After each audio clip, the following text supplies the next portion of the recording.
आज हम लोग सीखेंगे कैलकुलेशन ऑफ रेट लॉ और order of a given reaction. हमें ऐसे केस में एक रिएक्शन दिया रहेगा, overall reaction, and it's mechanism will also be given in the question. Sometimes the RDS is mentioned in the question and sometimes it is not. How we will solve such question? Let's see.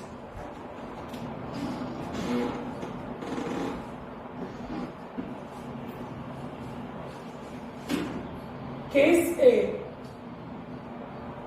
if RDS is given, if RDS is given, तो इसके भी दो case होते हैं। पहला,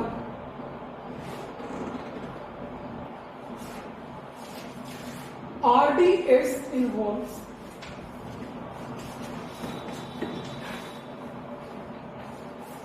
only reactants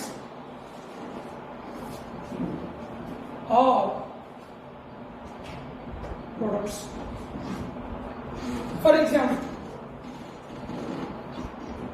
example, जैसे question दिया गया है,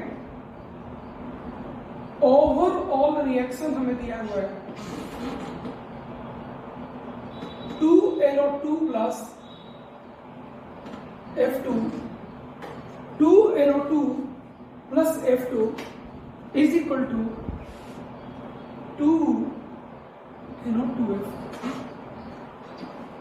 2NO2 plus F2 is equal to 2NO2F. यह हमें रिएक्शन दिया गया, इसका मैकेनिज्म भी क्वेश्चन में दिया हुआ है। मैकेनिज्म दिया हुआ है, step 1 NO2 plus F2 combine करके NO2F and F बनाता है। स्टेप 2 दिया हुआ है, NO2 and F कंबाइन करके NO2 यहां से और F यहां से कंबाइन करके आपको NO2F मिलता है।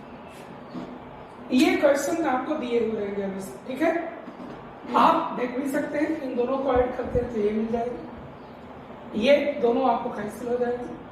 2NO2 plus F2 is equal to 2NO2F, ये आपको मिल जाएगा, ठीक है। हमें क्वेश्चन में ये भी दिया गया है कि जैसे ये ओवरऑल रिएक्शन है, ये स्टेप 1 है, ये स्टेप 2 है। क्वेश्चन में आपको ये भी दिया हुआ रहेगा कि इनमें से कौन सा स्टेप स्लो स्टेप है और कौन सा स्टेप आपको फास्ट स्टेप है, ये भी आपको क्वेश्चन में दिया हुआ रहेगा।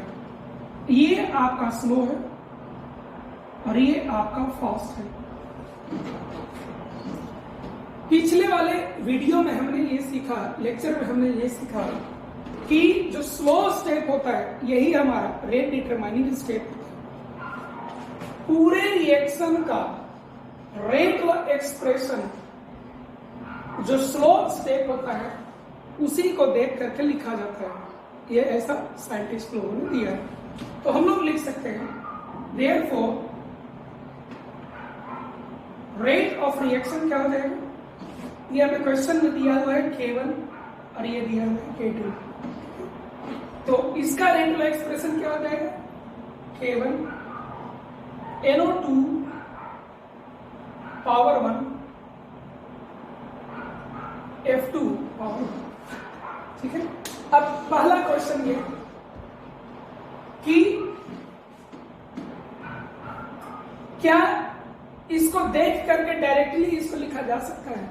मैंने आपको सिखा दिया है कि जो मैकेनिज्म जब लिखे जाते हैं तो उसमें हर स्टेप एक एलिमेंट्री रिएक्शन होता है, मतलब उस रिएक्शन में, उस स्टेप में केवल एक काम होता है।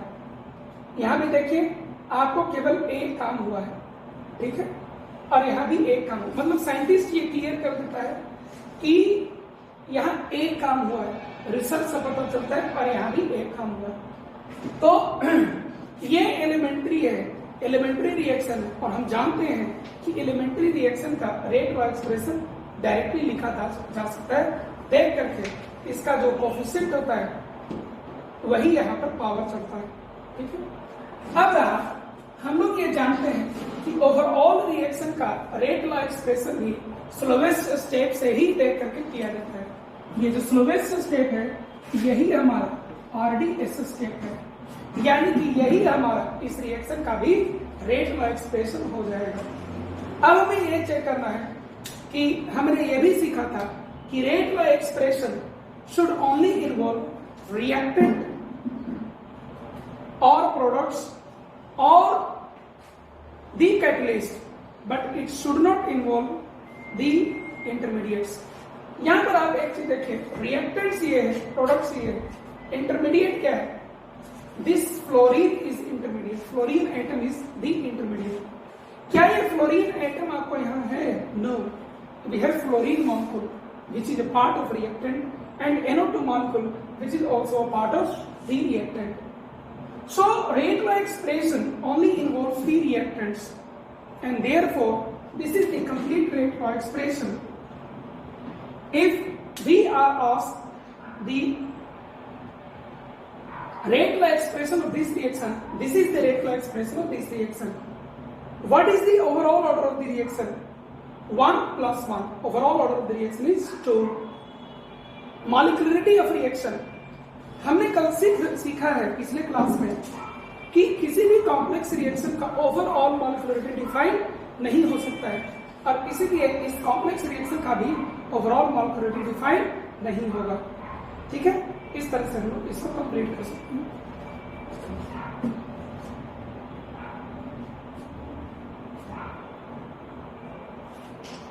एक और एग्जांपल लेते हैं इसका।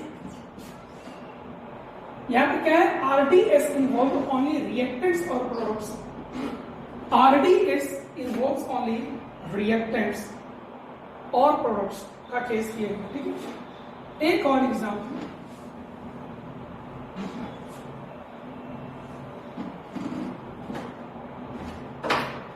एक और एग्जांपल लेते हैं।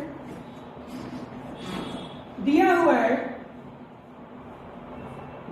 overall reaction 3ClO minus, ClO3 minus and 2Cl minus.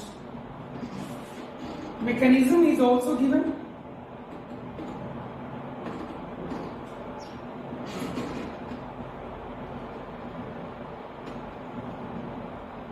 Step 1 is 2ClO minus, ClO2 minus and Cl minus. Step 2 is ClO2 minus, ClO minus, K2 is the red constant, ClO3 minus and Cl minus. This is slow and this is fast. This is slow step and this is fast step. हम लोग को क्या करना है कि इस overall reaction का ये मैकेनिज्म है, ठीक है, और इसमें स्लो स्टेप ये मेंशन किया हुआ है। तो स्लो स्टेप के लिए ही रेट व एक्सप्रेशन लिखते हैं, और वही रेट व एक्सप्रेशन ओवरऑल रिएक्शन का भी रेट व एक्सप्रेशन हो जाएगा। तो इसके हिसाब से लिखिए, क्या लिखिएगा? Rate is equal to K1 ClO minus compound 2। फिर से हम लोग देख रहे हैं ये एलिमेंट्री रिएक्शन, ये भी एलिमेंट्री रिएक्शन है। एलिमेंट्री रिएक्शन का रेट व एक्सप्रेशन उसको देख करके लिखा जा सकता है। इस रिएक्शन का molecularity and order both are equal and that is 2। ठीक है, आप देख सकते हैं this rate of expression only involves the reactant, and therefore this is the case of RDS involves only reactants or products. ठीक है। आप एक चीज देखिए, ओवरऑल रिएक्शन को देखिए, 3ClO माइनस 2, जबकि रेट वाला एक्सप्रेशन में कितना है, ClO माइनस 2। मैंने आपको शुरू में कहा था कि कॉम्प्लेक्स रिएक्शन का कोफिशिएंट और यहाँ पर रेट वाला एक्सप्रेशन पर ऑर्डर में कोई रिलेशन नहीं होता है, ठीक है। ये एक्सपेरिमेंटली लिखा जाता है। ये दोनों कैसे हमें पता चला, एक्सपेरिमेंट से ये सब पता चलता है। और ऑर्गेनिक में आप सीखेंगे कि ये सब मैकेनिज्म बताने वाले जो हैं, किसी मैंने आप करीब 30 to 40 नेम्ड रिएक्शन आप ऑर्गेनिक में सीखेंगे। आप पढ़ेंगे कि वो सारे के सारे रिएक्शन का मैकेनिज्म दिए हैं और उन्हें उन मैकेनिज्म को देने के बजाय केवल उन्हें देने के कारण ही उन्हें केवल नोबेल प्राइज दिया गया। तो मैकेनिज्म निकालना इतना इजी बात नहीं होता है। मैकेनिज्म निकालने का मतलब है कि आप अगर किसी अच्छे रिएक्शन का मैकेनिज्म निकाल देते हैं एक्सपेरिमेंट से, तो आपको नोबेल प्राइज मिलता है। इतना बड़ा काम होता है, ठीक है। तो इसीलिए ये सब इतना इजी नहीं है, लेकिन हमें एग्जाम में, हमें क्वेश्चन में ये सब दिए हुए हैं, हमें उससे सोल्व करना, ठीक है। एक केस और लेते हैं।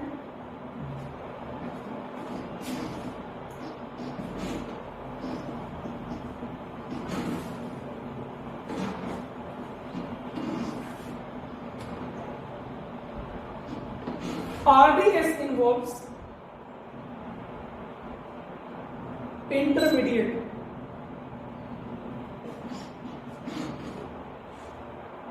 RDS involve intermediate. एक मैं एग्जांपल लेता हूं आपको।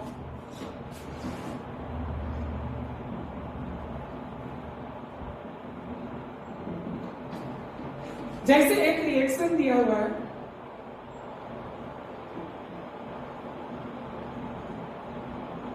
ओवरऑल रिएक्शन 2O3 3O2 दे रहा है। इसका मैकेनिज्म भी दिया हुआ है।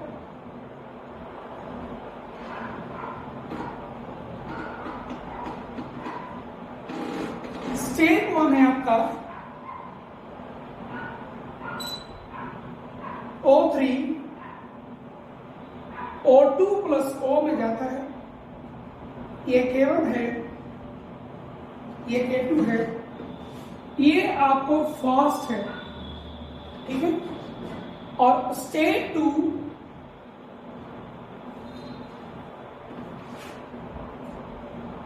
O प्लस O3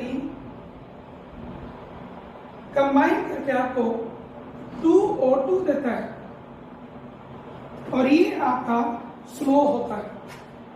ये आपका क्या होता है, स्लो होता है।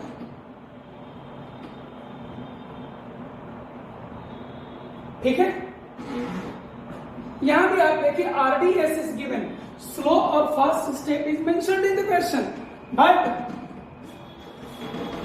when you write the rate law expression it involves one of the intermediates. You can see इन दोनों में स्लो कौन है, स्लो आपका ये है, ये वाला। इसको देख करके रेट लॉ एक्सप्रेशन आप लिख लीजिए। रेट लॉ एक्सप्रेशन क्या हो जाएगा, K3 स्लो को देखकर निकले K3 O power 1 O3 power 1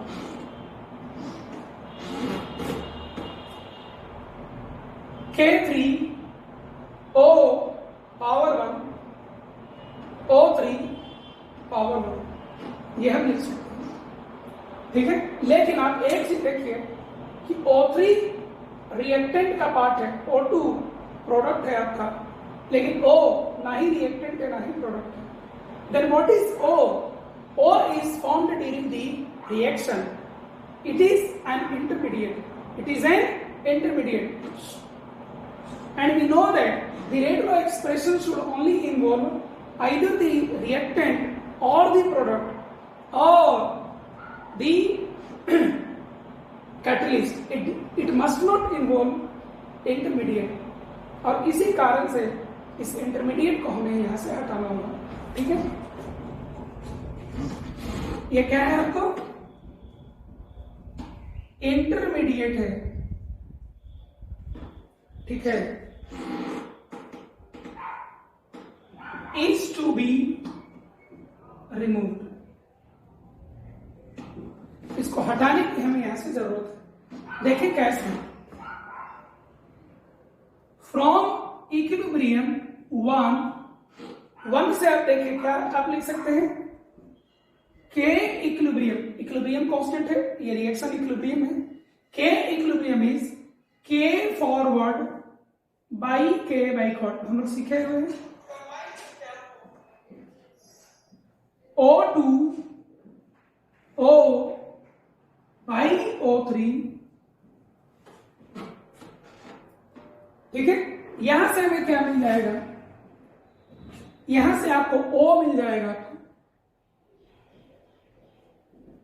O is equal to K1 by K2 O3 by O2, ये हमको यहां से मिलेगा, ठीक है। ये आपको इक्वेशन 1 है। पुट इन इक्वेशन 1 क्या हो जाएगा, rate is equal to K3 into O का वैल्यू यहां से आप रख दीजिए, K1 by K2 O3 by O2 into O3। इसको आप आगे बढ़ाते तो आता है K3 K1 by K2 O3 raised to the power 2 O2 raised to the power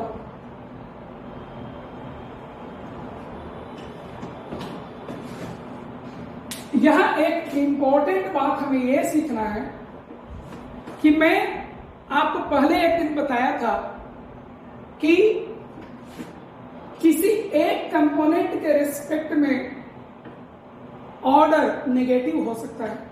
देखिए इसके रिस्पेक्ट में ऑर्डर क्या है, -1, लेकिन ओवरऑल ऑर्डर देखिए, ओवरऑल ऑर्डर क्या है, ओवरऑल ऑर्डर ऑफ रिएक्शन क्या हो जाएगा, it is 2 -1 is equal to 1। Overall order of reaction is 1 and rate constant क्या होगा, तो रेट कांस्टेंट यहां पर आपको तो क्या हो गया, K3 K1 बाई K2 हो गया। ये सब आपको एग्जाम में आता है, ये भी बहुत इंपॉर्टेंट है और ये भी बहुत इंपॉर्टेंट है, ठीक है। ये सब आपको एग्जाम में करने के लिए आपसे पूछा जाएगा।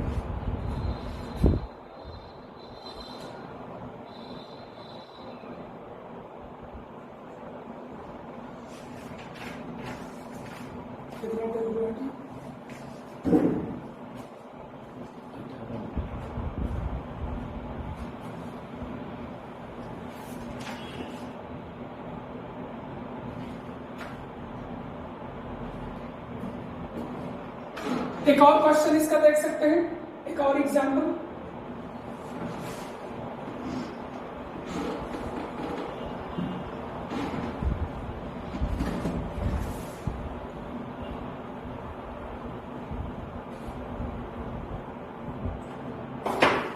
हमें दिया हुआ है क्वेश्चन,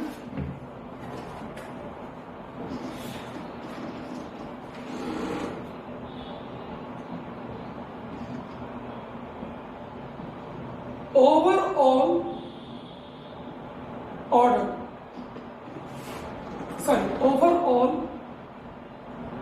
रिएक्शन क्या है, H plus HNO2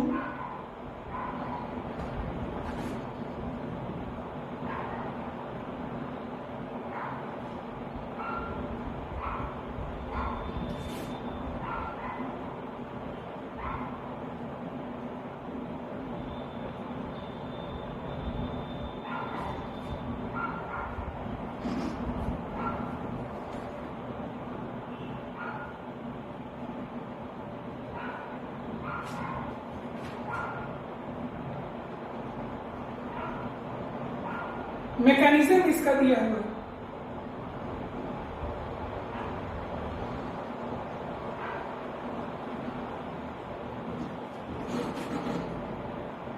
H plus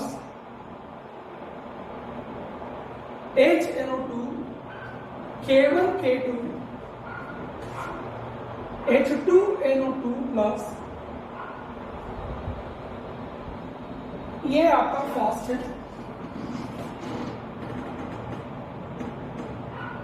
state 2 H2NO2 plus Br minus NOBr plus H2O, it is slow, and state 3 is NOBr C6H5NH2 C6H5 N2 plus Br minus plus H2O, this is fast state। ऐसे question काफी आए हैं पहले, आज भी आ रहे हैं। ये ओवरऑल रिएक्शन है जिसका मैकेनिज्म 3 स्टेप में दिया हुआ है। कौन फास्ट है कौन स्लो है ये सभी क्वेश्चन आपको दिया हुआ है। आप देख सकते हैं स्लो स्टेप आपका ये है। इसी को देखकर रेट वाला एक्सप्रेशन लिखेंगे। तो रेट वाला एक्सप्रेशन हम लोग को लिखा जाएगा K3 H2NO2 plus power 1 and Br minus power 1। जो स्लो स्टेप में लिखा होता है उसी के हिसाब से हमारा रेट वाला एक्सप्रेशन बन जाता है। अब इसको आप ओवरऑल रिएक्शन से आप कंपेयर करिए, क्योंकि इसमें रिएक्टेंट प्रोडक्ट या कैटलिस्ट हो सकता है, लेकिन इसमें आपको इंटरमीडिएट नहीं हो सकता है। ठीक है, जो इसमें लिखा होता है वो आपको रिएक्टेंट या प्रोडक्ट होते हैं। ठीक है, H2NO2 प्लस H2NO2 प्लस यहां नहीं है कहीं, यानी कि ये इंटरमीडिएट है आपका।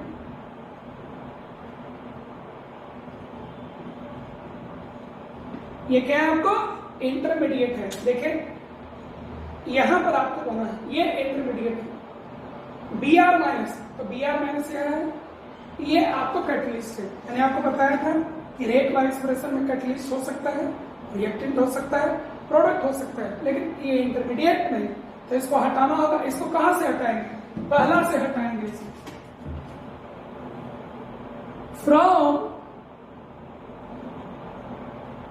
स्टेप 1 इक्विलिब्रियम रिएक्शन क्या हो जाएगा, K equilibrium is equal to K forward by K backward is equal to H2NO2 plus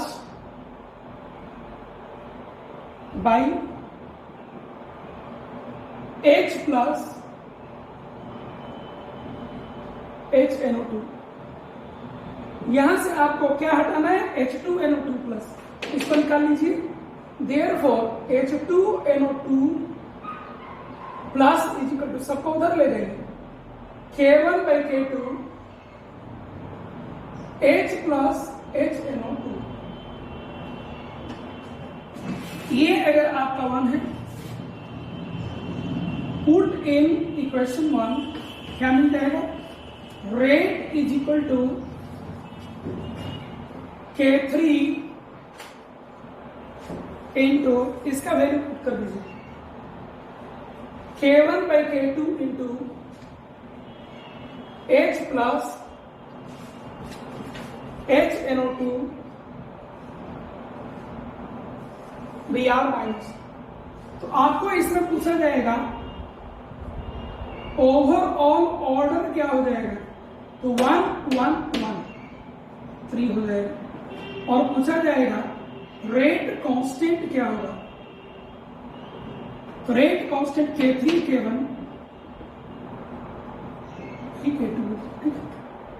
ज्यादातर एग्जाम्स में आपको यही सब क्वेश्चन पूछे जाते हैं। एक रेट लॉ एक्सप्रेशन क्या होगा, दूसरा ओवरऑल ऑर्डर ऑफ रिएक्शन क्या होगा, तीसरा रेट कांस्टेंट क्या होगा। ये 3 क्वेश्चन आपको पूछे जाते हैं, ठीक है। देख लीजिए आप बढ़िया से।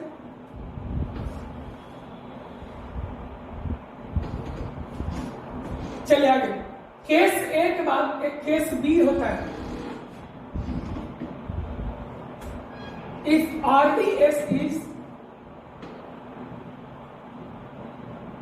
नॉट गिवन, तो जब RDS नहीं दिया हुआ हो तो कैसे हम सोल्व करते हैं।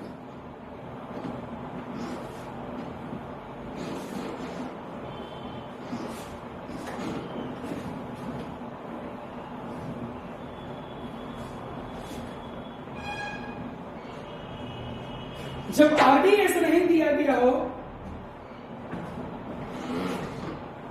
तो इसको कहते हैं हम लोग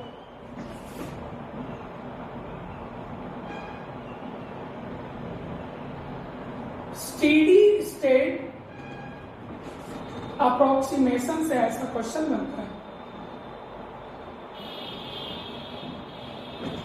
ऐसे क्वेश्चन को कैसे बनाते हैं, स्टेडी स्टेट अप्रोक्सीमेशन से हम बनाते हैं। क्या होता है ये देखिए,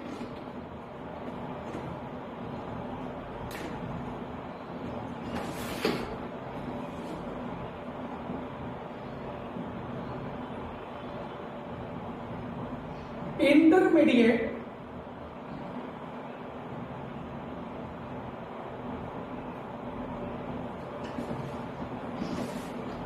जब रिएक्शन आपको स्टार्ट होता है, एक स्टेप से दूसरा स्टेप, दूसरा स्टेप से तीसरा स्टेप, मैकेनिज्म को फॉलो करते हुए एंड प्रोडक्ट तक जाता है। जो इंटरमीडिएट होता है, शुरू में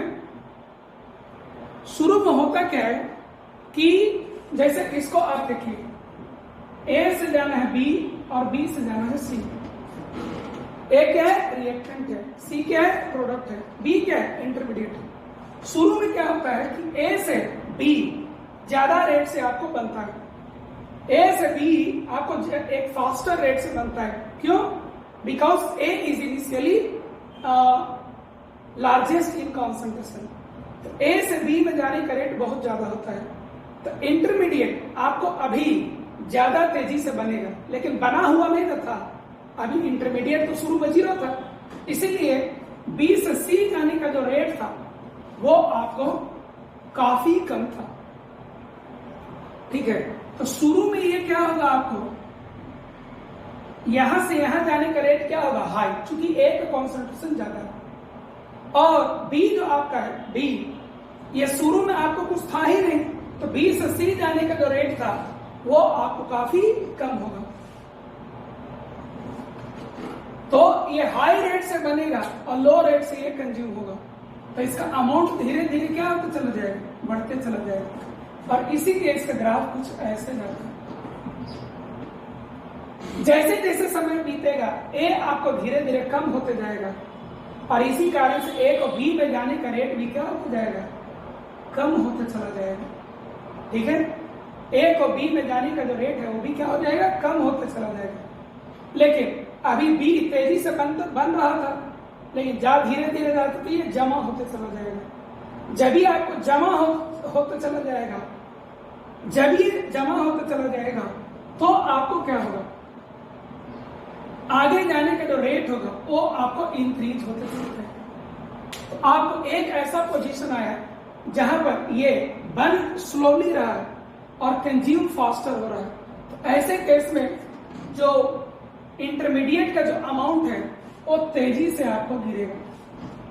ये बनेगा स्लोली और कंज्यूम होगा फास्टर वे में, तो इसका अमाउंट जो है वो तेजी से घटने लगेगा। बनेगा धीरे धीरे और कंज्यूम होगा फास्टर, तो ये धीरे धीरे आपको घटने लगेगा। इन्हीं के बीच में जो कुछ ऐसे स्टेज होते हैं जहां पर जिस रेट से ये बनेगा उसी रेट से ये कंज्यूम होता है। इसी को हम लोग क्या कहते हैं, स्टेडी स्टेट कहते हैं। ऐसे केस में आपको concentration of intermediate with respect to time जो होता है वो 0 होता है। क्यों? Because intermediate is constant in the given region for a given interval of time. Therefore, its differentiation time rate of change will be 0. इसी को यूज करके हम लोग आगे बढ़ेंगे. ठीक है, चलिए आगे बढ़ते हैं. एक क्वेश्चन लेते हैं, उसके जरिए इसको हम सीखेंगे.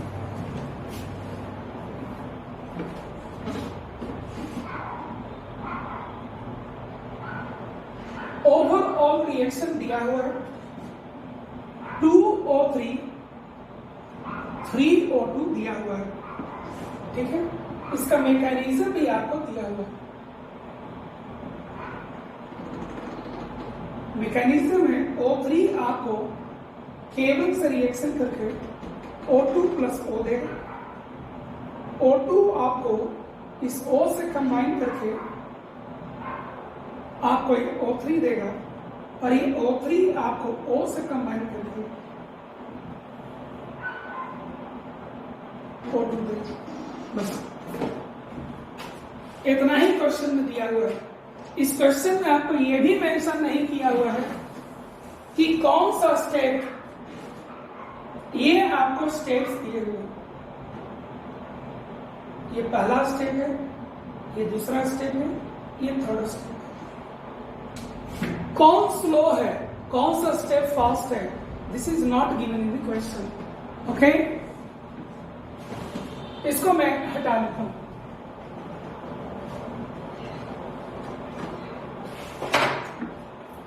चलिए, इसमें हमें क्या करना है. अब हम रेट ऑफ रिएक्शन इसी को देख कर लिखेंगे. देयरफॉर रेट क्या लिखेंगे, इसी को देखकर लिखा जाएगा. इधर तो कुछ पता ही नहीं है अभी, तो इधर लिखेंगे ये रिएक्टेंट है -1/2 d/dt ऑफ O3. ये प्रोडक्ट है 1/3 d/dt ऑफ O2. रेट क्या हो जाएगा, -1/2 d/dt of O3 1/3 d/dt of O2. ये आपका हो जाएगा. ठीक है, अब हमें इसमें यहां से कुछ वैल्यू पुट करना है तो हमारा काम हो जाएगा. ठीक है, हम एक काम करते हैं, हमें या तो ये निकाल के रख दे इसमें तो मेरा आंसर आ जाएगा, या तो इसको निकाल कर इसमें रख दे तो भी मेरा आंसर आ जाएगा. ठीक है, अब कोशिश करते हैं. O3 यहां भी है, O3 यहां भी है, O3 यहां भी है, O2 यहां भी है, यहां भी है और यहां भी है. यानी कि O2 लेंगे, इसको लिखने जाएंगे तो भी हमें यहां से चलना होगा. और अगर हम इसको लिखने जाए, मतलब किसी को भी हम लिखने जाए, हमें कॉम्प्लिकेशंस रहेंगे. किसी को भी हम लिखने जाते हैं हमें कॉम्प्लिकेशन रह ही जाएंगे. ठीक है, तो मान लो हम O3 के हिसाब से चलते हैं, आप O2 के हिसाब से भी चल सकते हैं. O3 के हिसाब से चलते हैं तो D, इसका कंजप्शन देखिए,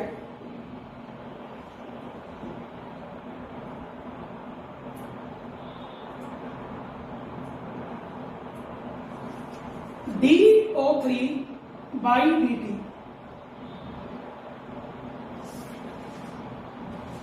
rate of formation of O3 क्या लिखेंगे हम लोग, तो बन तो केवल इस केस में रहा है. क्या लिखेंगे, rate of formation of O3 इस केस में बन रहा है K2 into O2 and O. इस रेट से इस रिएक्शन में O3 बन रहा है, लेकिन इसमें तो कंज्यूम हो रहा है ना, तो माइनस लिखना होगा K1 ऑफ O3. इस रेट से आपको कंज्यूम हो रहा है, माइनस इसमें आपको कंज्यूम हो रहा है. कैसे लिखेगा, K3 O3 into O. मैं आपको इसमें एक बार और सिखाना चाहूंगा. ठीक है, आप या तो इसको निकाल लीजिए तो भी मेरा रेट लॉ एक्सप्रेशन कंप्लीट हो जाएगा, या आप इसको निकाल लीजिए तो भी मेरा रेट लॉ एक्सप्रेशन कंप्लीट हो जाएगा। मैं किसको निकालने जा रहा हूं? मैं केवल इसको निकालने जा रहा हूं। तो ये बनने करे DO3/dt पॉजिटिव लिए, यानी रेट ऑफ फॉर्मेशन निकाल रहे हैं। फॉर्मेशन ओजोन का केवल इसमें हो रहा है। किस रेट से होगा यहाँ फॉर्मेशन? तो K2 O2 पर पावर 1 O पर पावर 1, करेक्ट। यहाँ कंज्यूम हो रहा है इसलिए मैंने माइनस साइन दिया। किस रेट से कंज्यूम हो रहा है? तो K1 O3 पर पावर 1। सब एलिमेंट्री रिएक्शन है, डायरेक्टली देखकर लिखा जा सकता है माइनस K3 O3 पर पावर 1 एंड O, समझ गए? तो यहां से हम देख सकते हैं कि ये हम लोग को क्या है, DO3/dt। अगर इसके वैल्यू को हम यहां लिख दें तो मेरा काम हो जाएगा, ठीक है। ये पूरा वैल्यू यहां से यहां तक अगर यहां लिख दिया जाए तो हमारा काम हो जाएगा। लेकिन इस पूरे एक्सप्रेशन में आप देखिए O और O इंटरमीडिएट, जिससे O2 और O3 क्या है, रिएक्टेंट है या प्रोडक्ट है, लेकिन O क्या है, वो एक इंटरमीडिएट है। तो इंटरमीडिएट को हमें हटाना होगा, तो स्टेडी स्टेट अजम्पशन हमें लेना होगा, ठीक है। इसको मान लीजिए इक्वेशन 1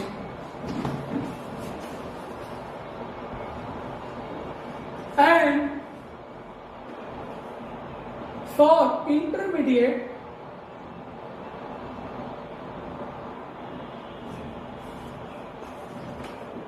O क्या लिख सकते हैं?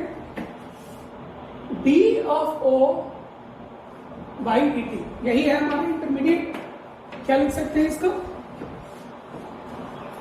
O यहां पर बन रहा है इसलिए प्लस साइन के साथ आएगा। K1 O3 पावर 1 ये बन गया। यहां पर आपको कंज्यूम हो रहा है तो माइनस K2 O2 O पर पावर 1 हो जाएगा, और यहां पर आपको कंज्यूम हो रहा है इसलिए minus K3 O3 and O हो जाएगा।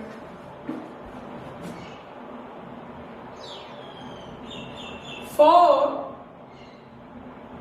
स्टेडी स्टेट अजम्पशन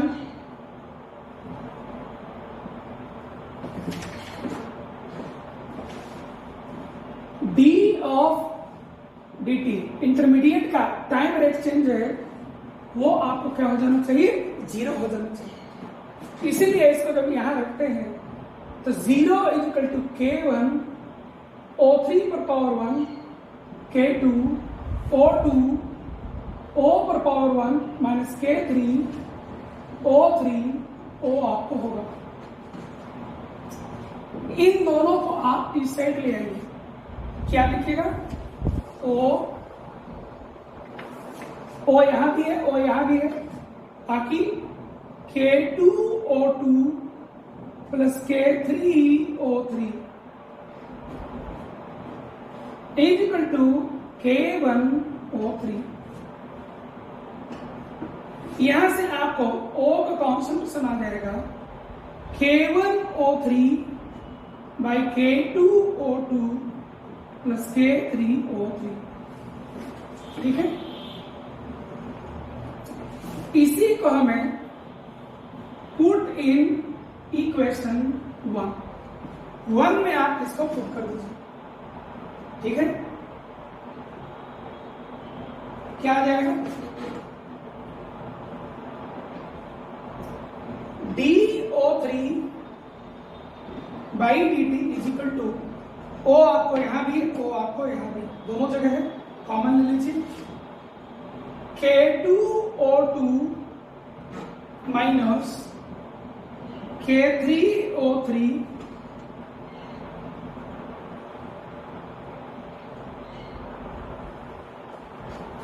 में O बच गया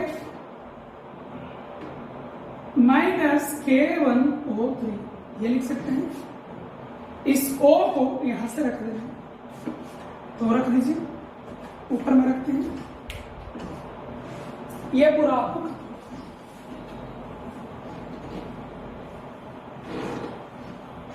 ये आप ध्यान रखिएगा, जब रेट हम निकालेंगे तो dO3/dt में -12 से मल्टीप्लाई करना होगा, ठीक है।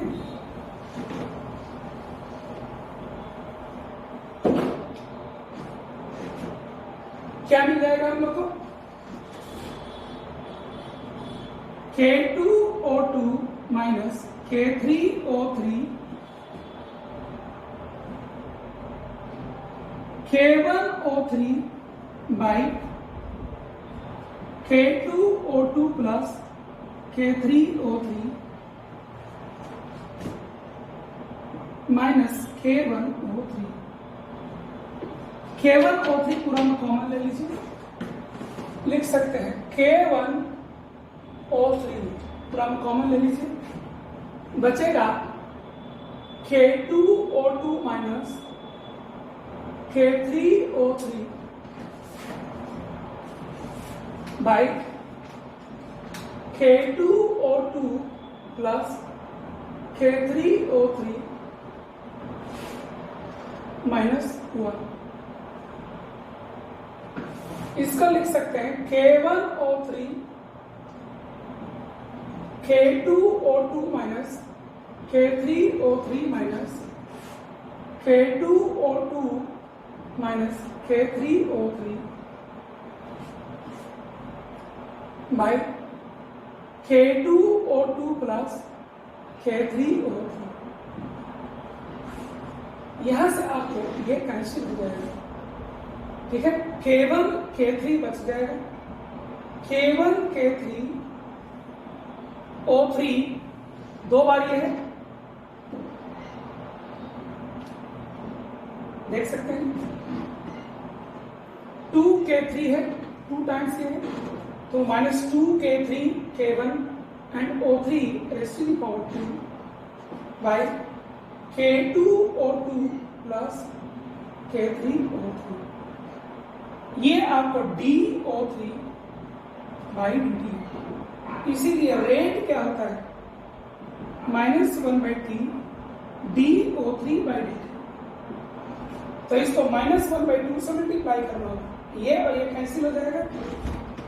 K1 K3 O3 का whole square by K2O2 plus K3O3। इस तरह से रेट ला एक्सप्रेशन हम लोग निकाल सकते हैं। ये जनरली किसी एग्जाम में आता नहीं है, क्योंकि ये काफी लंबा होता है, लेकिन हमारे सिलेबस में ये भी पढ़ना है, हमारे सिलेबस में ये भी पढ़ना है, ठीक है।